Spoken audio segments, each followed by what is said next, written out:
Hi అండి, అందరికీ good morning.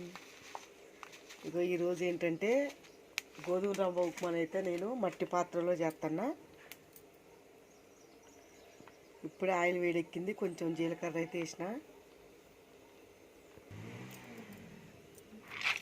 పల్లీలు,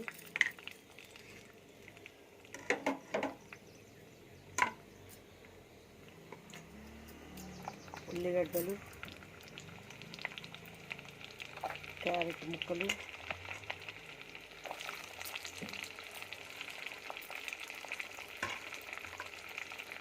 పచ్చిమిర్చి. మట్టి పాత్రలో వంట చేసుకుంటే చాలా బాగుంటుంది, టేస్ట్ అయితే అద్భుతంగా ఉంది. నాకు చిన్నప్పుడు మా అమ్మ చేతిలో వండిన వంట అయితే గుర్తొచ్చింది. ఎంత బాగుంది టేస్ట్ అయితే. ఇగో మట్టి పాత్రలో గోధుమ రవ్వ ఉప్మా.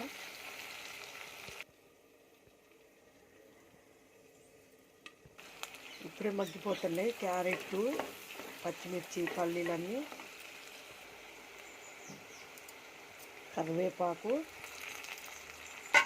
ఇది మునగాకు. నేను ప్రతి కూరలో మునగాకు అయితే యూజ్ చేస్తాను, ఎందుకంటే 40 సంవత్సరాలు దాటిన ప్రతి ఆడవాళ్ళకు కూడా కాల్షియం లోపం అనేది వస్తుంది. ముందు జాగ్రత్తగా ఉండాలనే ఉద్దేశంతో క్యారెట్ని, మునగాకుని ఎక్కువ యూజ్ చేస్తా. కొత్తిమీర కూడా బాగా.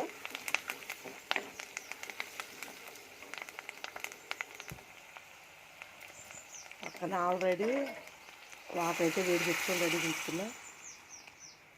గోధుమ రవ్వ ఉప్మా రెడీ అవుతుంది. రవ్వ ఇట్లయితే తొందరగా అవుతుంది ఉప్మా. ముందే వాటర్ పక్కన వేడి పెట్టుకుంటే.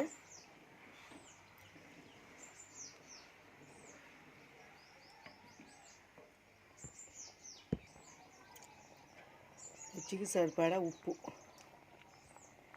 ఎంత ఉప్పు తింటే అంత ఉప్పు వేసుకోవచ్చు. ఇగో ఉడుకుతూనే ఉంది.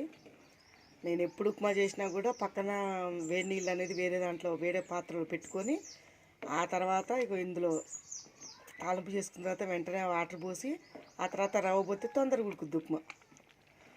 చూడండి ఎంత కలర్ఫుల్గా ఉందో ఉప్మా, గోధుమ రవ్వ ఉప్మా. దగ్గర పడుతుంది ఉప్మా అయితే. వేడివేడిగా ఉప్మా అయితే రెడీ అయింది. బాయ్. మా ఛానల్ని కొత్తగా చూసేవాళ్ళు సబ్స్క్రైబ్ చేయండి. పోత ఒక లైక్